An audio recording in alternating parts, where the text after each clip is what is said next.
사도행전 16장 31절에서 32절까지 같이 읽으실 때 살아계신 하나님의 음성으로 들으시기를 바랍니다. 같이 읽겠습니다. 이르되 주 예수를 믿으라. 그리하면 너와 내 집이 구원을 받으리라 하고 주의 말씀을 그 사람과 그 집에 있는 모든 사람에게 전하더라. 아멘. 사람들이 우리를 일컬어서 예수 믿는 사람들이라고 합니다. 예수 믿는 사람들의 사명은 다른 사람들에게 예수를 믿으라고 전도하는 것입니다. 그런데 예수를 믿으라고 하는 말은 많이 하는데 어떻게 예수를 믿어야 되는지 구체적인 방법에 대해서는 말을 하지 않습니다. 믿는 사람들은 많은데 바로 믿는 사람들이 그렇게 많지 않습니다. 이러한 이유로 이단도 많고 기독교인이라고 할 수 없을 만큼 신앙이 잘못된 사람들이 많이 있습니다. 문제는 예수 믿는다고 하는 말이 정확하게 무슨 의미를 가지느냐 하는 데 있습니다. 예수 믿는다고 하는 것이 무엇이냐? 여러분들 한번 스스로 답해 보시기 바랍니다. 예수 믿는다고 하는 것이 무엇인가? 예수를 믿는다고 하는 것은 예수를 나의 구주로 영접하는 것을 말하는 겁니다. 요한복음 1장 12절에 영접하는 자 곧 그 이름을 믿는 자들에게는 하나님의 자녀가 되는 권세를 주셨으니, 예수 그리스도를 나의 구주로 영접하는 자, 그 영접하는 자가 예수 그리스도의 이름을 믿는 자라고 하는 겁니다. 여러분들이 예수님을 영접하였으면 예수를 믿는 자가 되는 겁니다. 그 믿고 난 사람들은 하나님의 자녀가 되는 권세를 가지고 살아간다는 겁니다. 즉 나의 삶 전체를 예수님을 의지해서 살아가는 것이고 예수님의 이름과 권세와 능력을 가지고 담대하게 살아가는 것, 이것이 바로 믿음 생활이라고 하는 겁니다. 그런데 많은 사람들이 예수를 믿기는 믿는다고 하는데 어떻게 믿는지를 잘 모르고 있습니다. 그저 교회 열심히 나오다 보니까 집사가 되고 권사가 되고 장로가 되고 봉사하고 헌금을 열심히 하면은 복을 받고 세상에서 다른 사람보다 잘 살고 대접받는 것으로 예수 믿는 것을 생각하면 잘못된 것입니다. 그렇다면 왜 우리가 예수를 믿어야 되는가? 복 받으려고 교회 나오는 분들이 많이 있습니다. 건강하고 돈 많이 벌고 또 자녀들이 좋은 학교를 나와서 좋은 직장 얻고 좋은 사람 만나서 시집가고 장가가기 위해서 교회 다니는 사람들이 많이 있습니다. 물론 이러한 것들도 필요하고 중요한 요소입니다. 그러나 우리가 예수를 믿는 가장 중요한 목적은 예수를 믿음으로 말미암아 구원을 얻는 것입니다. 오늘 본문에서 분명히 말씀하십니다. 주 예수를 믿으라. 그리하면 너와 내 집이 구원을 얻으리라. 예수님을 믿는 목적은 구원을 얻는 것, 즉 영원한 생명을 얻는 것이다 말씀하고 있습니다. 요한복음 3장 16절 17절에 보니까 하나님이 세상을 이처럼 사랑하사 독생자를 주셨으니 이는 그를 믿는 자마다 멸망치 않고 영생을 얻게 하려 함이니라. 하나님이 그 아들을 세상에 보내신 것은 세상을 심판하려 하심이 아니요 그로 말미암아 세상이 구원을 받게 하려 하심이니라. 예수님이 땅에 오신 목적은 우리를 구원하시고 영원한 생명을 주시고 영생을 주시기 위해서 이 땅에 오셨다. 그 예수님을 영접하는 사람, 나의 구원으로, 나의 구원자로, 나의 주인으로, 나의 주님으로 모셔드리는 사람이 예수를 믿는 사람이다 라는 겁니다. 그런데 우리가 건강할 때나 젊었을 때나 아무런 문제가 없이 모든 것이 다 잘 된다고 생각할 때에 생명을 얻는다고 하는 것에 실감이 나지 않습니다. 예수 믿고 구원받는다고 하는 것이 남의 이야기로 생각하기 쉽다 그 말입니다. 그러나 어느 날 갑자기 죽음이 내 앞에 왔을 때, 의학적으로 도저히 치유받을 수 없는 불치병이 내 앞에 왔을 때, 인간의 수단과 방법으로는 도저히 해결할 수 없는 그러한 문제가 닥쳐왔을 때에 구원을 얻고 생명을 얻는다고 하는 것은 세상 그 어느 것보다도 바꿀 수가 없는 소중한 것들입니다. 생명을 얻는다고 하는 것은 바로 죽음의 문제를 이긴다고 하는 것입니다. 여러분, 누가 죽음의 문제를 이길 수 있습니까? 건강입니까? 젊음입니까? 돈입니까? 사람입니까? 죽음의 문제를 이길 수 있는 사람은 단 한 사람도 없다는 겁니다. 예수를 믿고 구원을 얻기 위해서 믿는다고 한다면 어떻게 믿어야 하는가? 어떻게 믿어야 잘 믿는 것인가? 그런 문제가 남지 않겠습니까? 다른 방법이 없습니다. 기본부터 시작해서 제대로 믿어야 한다는 겁니다. 따라합시다. 기본부터 시작해서 제대로 믿어야 한다. 기본부터 시작해가지고 제대로 믿어야 되는데 예수 믿는 것에 가장 기본적인 것이 있습니다. 예배에 빠지지 말아야 합니다. 하나님을 가까이 하는 것이 내게 큰 복이라. 예배를 통해서 하나님께 가까이 나오는 것입니다. 성경 말씀을 부지런히 읽습니다. 주의 말씀을 주야로 묵상하는 자로다.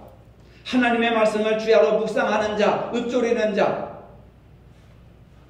항상 기뻐하라, 쉬지 말고 기도하라, 범사에 감사하라. 항상 기도하는 자. 그리고 그 말씀에 전적으로 순종하는 자. 이것이 바로 기본부터 시작해가지고 제대로 예수 믿는 방법이 예배에 빠지지 말고 성경 열심히 읽고 기도생활 부지런히 하고 그리고 말씀에 순종하는 것.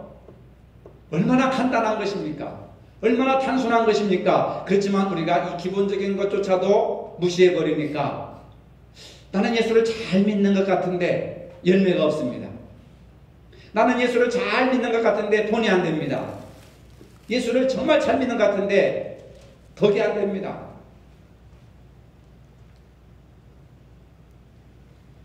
어떻게 보면은 늘 하는 것이고 별로 중요한 것 같지 않지만은 바로 기본적인 것에 충실하면 되는 겁니다. 모든 학문이나 건물이나 모든 것들이 기초가 튼튼해야 무너지지 않습니다. 기초가 튼튼하지 않으면 바람이 불고 그 다음에 풍랑이 치고 또 어려운 문제가 있으면 요동치고 뿌리까지 뽑혀가지고 죽고 마는 겁니다. 기본을 충실하게 닦아놓으면 어떠한 문제가 있어도 말씀으로 적용하고 기도로 힘을 얻고 하나님을 가까이 함으로 위로를 받고 평강을 얻고 성령의 능력으로 말미암아 그 문제를 해결할 수 있다는 것을 믿으시길 바랍니다. 어느 목사님이 오래된 이야기인 것 같습니다. 시집가는 성도 앞으로 축하 전보를 보낼 때 내용을 길게 쓸 수 없어가지고 요일 4장 18절 말씀으로 축하의 말씀을 대신합니다. 라고 이렇게 전문을 보냈습니다. 참고로 요일 4장 18절은 요한일서 4장 18절을 말하는 겁니다. 요한일서 4장 18절의 내용은 이렇습니다. 사랑 안에 두려움이 없고 온전한 사랑이 두려움을 내어쫓나니 두려움에는 형벌이 있음이라. 두려워하는 자는 사랑 안에서 온전히 이루지 못하느니라. 얼마나 좋은 말씀을 결혼 축하의 말씀으로 이렇게 성경 구절을 선물로 보냈습니다. 신혼여행을 갔다 온 이 부부가 이제 인사차 목사님을 찾아왔습니다. 결혼식을 잘 치렀습니까? 내가 그때 너무 바빠가지고 결혼식에 갈 수 없어서 전보를 보냈는데 잘 받으셨는지요? 라고 묻는데 이 신랑 신부가 얼굴이 이상해지는 거예요. 대뜸 서운한 감정을 드러내면서 이렇게 말합니다. 목사님이 보내주신 그 전보 때문에 크게 싸울 뻔했고 결혼이 파탄에 이를 뻔 그렇게 모든 결혼식을 다 망칠 뻔했습니다. 목사님 깜짝 놀랍니다. 아니 무슨 소리입니까? 그러니까 받은 전문을 딱 보여주는데 요 4장 18절 요 4장 18절이 어디예요? 요한복음 4장 18절 말씀이 딱 전해있는데 요한복음 4장 18절의 말씀을 보니까 내가 남편 5이 있었으나 지금 있는 자는 내 남편이 아니니 내 말 참되도다. 이 말씀이 딱 전달을 하는 거예요. 목사님은 분명히 어디를 보냈어요? 요한일서 4장 18절을 보냈는데 누가 실수로 요한 1자를 빼고 요 4장 18절을 보낸 거예요. 내가 남편 5 있었으나 지금 있는 자는 내 남편이 아니니. 아니 결혼식 축전에 남편이 5 있다고 막 이렇게 하니까 얼마나 그게 황당무계한 일이겠습니까 여러분. 결국 이 일자라고 하는 한자가 빠지는 바람에 전보의 내용이 완전히 뒤바뀌고 말았다고 하는 웃지 못할 이야기가 있습니다. 우리가 같은 성경이라도 글자 한자 이 차이가 이렇게 엄청난 그리고 엉뚱한 내용으로 바뀌고 만다고 하는 겁니다. 성경은 머리로만 이해하려고 하면 안 됩니다. 감동받았다고 사람이 변화되는 것이 아닙니다. 깨닫고 은혜 받았으면 몸으로 순종해야 되는 것입니다. 야고보서는 행함이 없는 믿음은 죽은 믿음이라고 했습니다. 죽은 믿음으로는 예수님을 기쁘시게 할 수도 없고 예수님을 잘 믿는다고 할 수가 없습니다. 여러분 성경에서 가장 예수님을 잘 못 믿은 사람이 누군지 아십니까? 가룟 유다입니다. 가룟 유다는 예수님의 공생의 초기부터 12제자로 이렇게 뽑혀서 3년 동안 부지런히 예수님을 따라다니면서 예수님과 동고동락을 했던 사람이었습니다. 다른 사람들과 함께 주께서 주신 권능으로 마귀를 쫓아내고 병을 고치고 주님의 복음을 전했습니다. 당시 유대 사회는 정치적, 종교적 갈등으로 매우 혼란한 상황에 처해 있었습니다. 이러한 때 가룟 유다는 스승인 예수님을 은 30냥 받고 로마 군인에게 팔아버린 배은망덕한 제자가 되고 말았습니다. 가룟 유다는 예수님의 제자로 선택되어 가지고 머리가 얼마나 좋고 숫자에 얼마나 밝은지 예수님의 모든 사역의 재정을 감당하는 그러한 사람으로 뽑힘을 받고 인정을 받고 아주 좋은 일을 감당한 사람이었습니다. 그렇지만 요한복음 12장에 보니까 마리아가 예수님 발 앞에 향유를 붓자 화가 난 가룟 유다가 예수님 앞에서 이런 말을 합니다. 이 향유를 어찌하여 300데나리온에 팔아 가난한 자들에게 주지 아니하였느냐.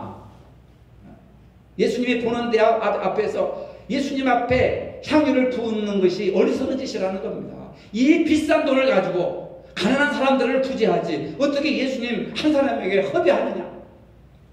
이렇게 막 화를 내고 얘기하는데 성경 저자는 이렇게 말하면 가룟 유다가 가난한 자를 생각함이 아니요 저는 도적이라 돈깨를 맞고 거기 넣는 것을 훔쳐 가매리라. 가룟 유다는 가난한 사람을 생각해서 한 것이 아니라 자기가 도적이기 때문에 그 돈깨를 맡고 있는 거기에 넣어 있는 돈을 훔쳐가는 사람이에요. 그러니까 아마 마리아가 예수님에게 향유를 붓는 것에 대해서 못마땅하게 생각한 겁니다. 300데나리온이면 엄청난 돈인데 그것을 헌금함에 집어넣으면 자기가 재정을 관리하니까 자기가 관리하다가 자기 마음대로 이렇게 뺏을 수 있을 텐데 어떻게 그것을 예수님 발 앞에 붓는가. 그런 사람이 가룟 유다였던 것입니다. 마태복음 27장 4절에 보니까 가룟 유다는 내가 무지한 피를 팔고 죄를 범하였도다 하면서 예수님을 배반한 것에 대해서 몹시 후회를 하고 은 30냥을 제사장들 앞에 뿌려 던지면서 나가서 결국은 목매달아 자살을 해버렸습니다. 반면에 예수를 잘 믿고 변화된 사람들이 있습니다. 막달라 마리아입니다. 마리아 이름 앞에 막달라라고 하는 지명을 붙인 것은 다른 마리아와 구별하기 위해서 막달라 사람 마리아라고 이렇게 호칭을 하고 있습니다. 막달라 마리아가 어떤 사람입니까? 7 귀신에 들려가지고 고통을 겪고 말할 수 없는 그러한 어려움 속에 살다가 예수님을 만나가지고 고침받아서 건강하게 되었습니다. 귀신 한 사람도 감당하지 못하고 귀신 한 사람 들어도 사람 구실 못하고 그냥 쪼그라지고 머리 다 뽑고 발가벗고 쫓아다니는데 그 귀신 강한 귀신 7이 막달라 마리아를 얼마나 고통스럽게 얼마나 괴롭혔겠습니까? 그런 막달라 마리아가 예수님을 영접하고 예수님을 만나서 고침을 받았습니다. 건강하게 됐습니다. 그리고 어떤 삶을 살았습니까? 예수님을 위해서 평생 헌신하며 살았습니다. 누가복음 8장 2절에 보니까 막달라 마리아가 이런 삶을 살았습니다. 또한 악귀를 쫓아내심과 병고침을 받은 어떤 여자들 곧 7 귀신이 나간 자 막달라인이라 하는 마리아와 헤롯의 청지기 구사의 아내 요한나와 수산나와 다른 여러 여자가 함께하여 자기들의 소유로 그들을 섬기니라. 마리아는 평생 동안 요한나와 수산나와 다른 몇몇 여자들 전 재산을 팔아가지고 예수님 공생에 사역하는데 자기들의 재산으로 예수님을 도왔다고 하는 그러한 구절이 바로 말씀에 나와 있는 겁니다. 뿐만 아니라 막달라 마리아는 예수님이 십자가에 못 박히신 곳에도 현장에 직접 찾아갔습니다.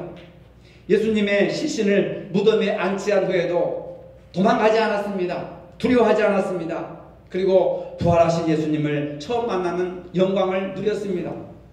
그리고 그 영광뿐만 아니라 부활하신 예수님의 첫 증인이 되기도 했습니다. 얼마나 놀랍고 얼마나 영광스러운 삶을 살았습니까? 삭개오입니다. 삭개오는 세리장이고 부자지만 키가 작은 사람이었습니다.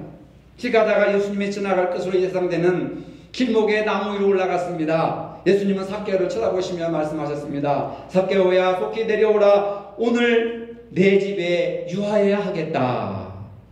삭개는 너무너무 기뻐가지고 예수님의 손을 잡고 자기 집으로 영접을 했습니다. 그리고 이렇게 고백합니다. 누가복음 19장 8절입니다. 주여 보시옵소서, 내 소유의 절반을 가난한 자들에게 주겠사오며 만일 누구의 것을 속여 빼앗은 것이 있다면 네 갑절이나 갚겠나이다. 속건제, 우리가 주일날 오후에 내기 공부할 때 속건제를 얘기하잖아요. 5분의 1을 배상하지 않습니까? 5분의 1은 20%입니다. 그런데 이 삭개오는 40%를 갚겠다는 거예요. 40%. 속건제의 2배나 내가 갚겠나이다. 이건 어마어마한 겁니다.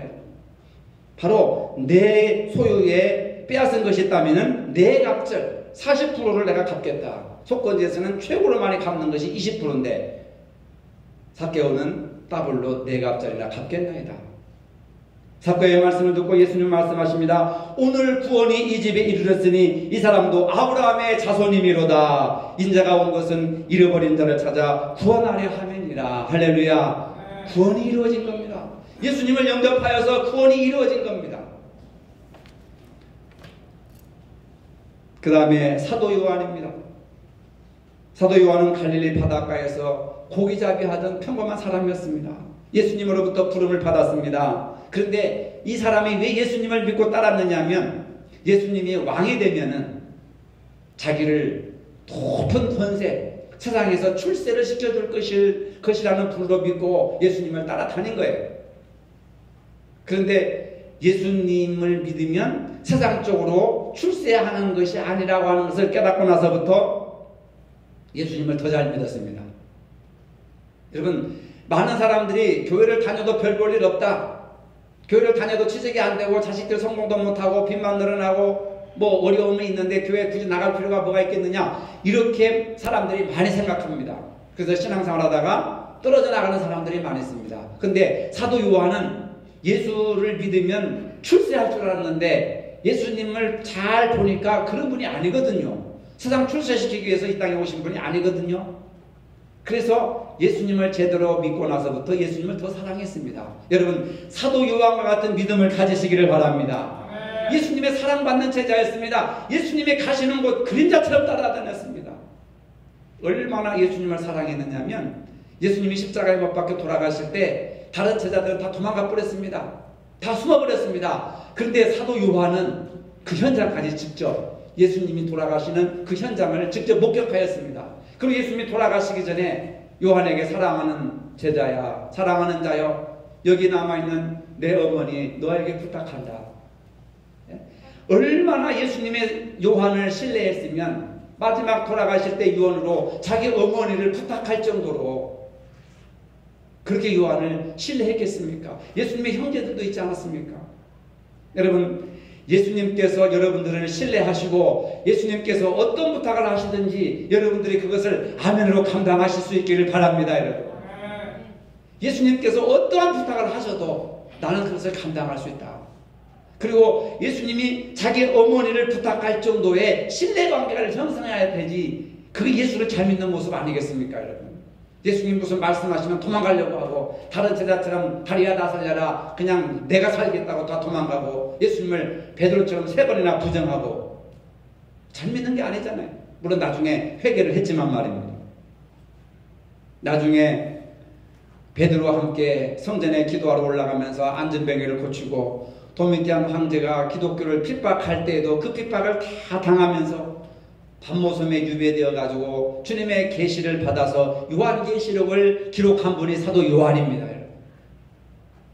그리고 요한이라고 하는 이 별명이 우레, 번개의 아들이라. 번개의 아들. 성질이 얼마나 급한지 번개처럼 성질이 급한 사람인데도 예수 믿고 성격이 변화되어서 요한 1서, 2서, 3서를 기록한 사랑의 사도라고 하는 겁니다.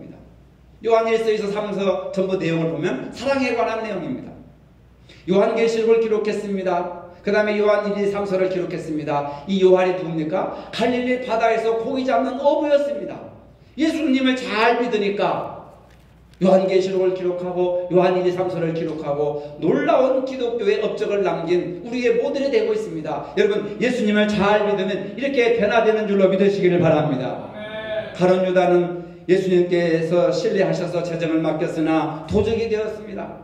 오히려 예수님을 팔아버렸습니다. 그리고 자살할로 인생을 마감한 비참한 인생이 되었습니다. 예수님을 잘못 믿은 대표적인 사람이었습니다. 막달라 마리아는 7 귀신의 괴롭힘을 당했지만 예수님을 믿음으로 치유되었습니다. 평생 예수님을 섬기면서 주님과 동행하는 삶을 살았습니다. 예수님을 믿는다고 하는 것은 그분에게 받은 은혜를 생각하면서 좋을 때나 슬플 때나 힘들 때나 변함없이 주님과 동행하는 것이 예수 잘 믿는 것입니다. 삭개오는 자신의 탐욕을 위해 살았으나 예수님을 잘 믿음으로 정직하게 살겠다고 고백을 하고 평생 동안 주님의 가르침을 따라 살았던 사람이었습니다. 누구든지 회개하고 예수님을 잘 믿으면 복된 인생을 살아간다고 하는 것을 보여주고 있습니다. 사도 요한은 성질급하고 출세의 꿈을 꿨지만은 나중에 자신의 생각을 돌이키고 복음을 전하다가 핍박을 당하고 밤모섬에 혼자 유배되어서 계시를 받고 요한계시록을 쓰고 요한 1, 2, 3서를 쓰는 사랑의 사도로 살았습니다. 여러분, 우리가 예수를 믿는다고 하는 것은 바로 이들처럼 좋은 쪽으로 변화가 되는 겁니다. 나쁜 쪽으로 변화가 되는 것이 아니라 좋은 쪽으로 변화가 되는 겁니다. 이분들은 성경의 이름이 그 업적에 기록되어 있습니다. 처음에는 문제가 많고 심각하고 도저히 불가능한 그러한 죄인들이었지만은 예수님을 잘 믿음으로 말미암아 변화를 받아서 성경에 기록된 인물들이 되었다고 하는 겁니다. 바로 이것이 예수 잘 믿는 사람들의 변화된 모습입니다.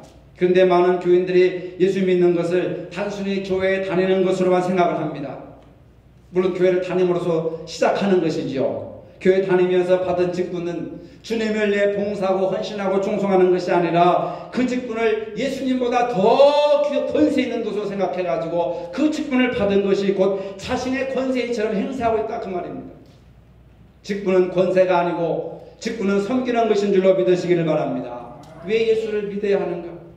왜 우리가 교회를 나와야 하는가? 진지하게 한번 생각을 해봐야 합니다. 목적은 다른 데 있는 것이 아니라 영혼 구원을 받는 데가 있습니다. 영혼 구원을 얻는 것이 예수 믿는 목적인 줄로 믿으시기를 바랍니다. 마태복음 16장 26절에 사람이 만일 온 천하를 얻고도 제 목숨을 잃으면 무엇이 유익하리요? 사람이 무엇을 주고 제 목숨을 바꾸겠느냐? 무엇을 가지고 목숨을 바꾸겠느냐? 영혼 구원보다 더 귀한 것이 있습니까? 여러분, 무엇을 먹을까 입을까 염려하지 말라. 이것은 다 이방인들이 구하는 것입니다. 그러면서 너희는 먼저 그의 나라와 그의 의를 구하라. 그리하면 이 모든 것을 너희에게 더하시리라. 세상 일에 너무 바빠가지고 하나님 멀리하지 말고 한마디로 예수 잘 믿으라고 하는 말입니다. 예수님이 가장 소중하다고 하는 겁니다. 우리가 찬송가 94장을 불렀지만은 주 예수보다 더 귀한 것은 없네. 이 세상 부귀와 바꿀 수 없습니다. 영죽을 내대신 돌아가신 그 놀라운 사랑 잊지 못해 세상 즐거움 다 버리고 세상 사랑 다 버렸네. 누구를 위해서? 예수 그리스도를 위해서. 주 예수보다 더 귀한 것은 없네. 예수밖에는 없네. 우리가 찬송을 부르면 뭐합니까? 정말로 세상 것 다, 세상 자랑 다, 명예 다, 권세 다 예수님을 예설하면 다 배설물과 같이 헌신짝처럼 버리고 오직 예수 그리스도만 붙들고 그분이 가르쳐주신 대로 따라가야 되지 않겠습니까? 젊어서 세상 보기를 누리고 세상 부러운 것 없는 사람도 죽을 때 보니까 비참하게 죽어갑니다. 홀로 쓸쓸하고 외롭게 죽음 앞에 서게 되는 겁니다. 며칠 전에 요양병원에 신방갈 일이 있어서 갔습니다. 가보니까 사람이 살아서도 살 것 같지가 않습니다. 다 줄을 서서 죽음을 기다리고 있는 인간의 연약한 모습만 보입니다. 남보다 앞선다고 줄대지 말고 남보다 잘났다고 교만해서는 안 됩니다. 누구나 다 죽음 앞에서 두려운 존재가 됩니다. 인간의 죽음을 이길 수 있습니까? 저는 그 순간에 벼락 맞듯이 깨닫은 것이 있습니다. 이 세상에서 저 죽음보다 더 귀한 것이 뭐가 있을까? 저 시한부 인생들 하루에도 몇 사람이 속가내듯이 이제 장례식 예상으로 이 장례식장으로 뽑아가는 저 죽음 앞에 선 사람들,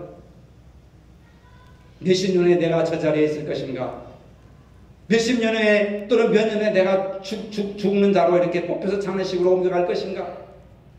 그 죽음 앞에서 내가 가지고 있는 것이 도대체 저 죽음보다 더 위대한 것이 뭐가 되겠는가? 저는 머리에 충격을 받고 세상에서 죽음보다 더 강한 것이 뭐가 있겠는가? 우리가 가지고 누리고 있는 이 세상에서 죽음을 이길 만한 것이 뭐가 있겠는가? 아무것도 없다. 오직 우리를 죄에서 구원하신, 십자가에서 죽으시고 부활하신 예수 그리스도의 이름의 권세밖에 없다 하는 걸 저는 깨닫게 되었습니다.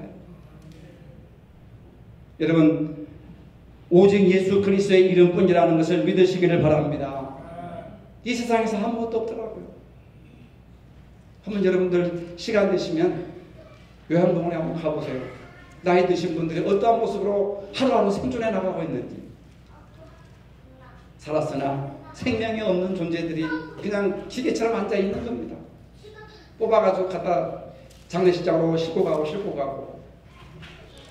이게 인간인가? 이게 인생인가? 여러분, 전도가 잘 안 되는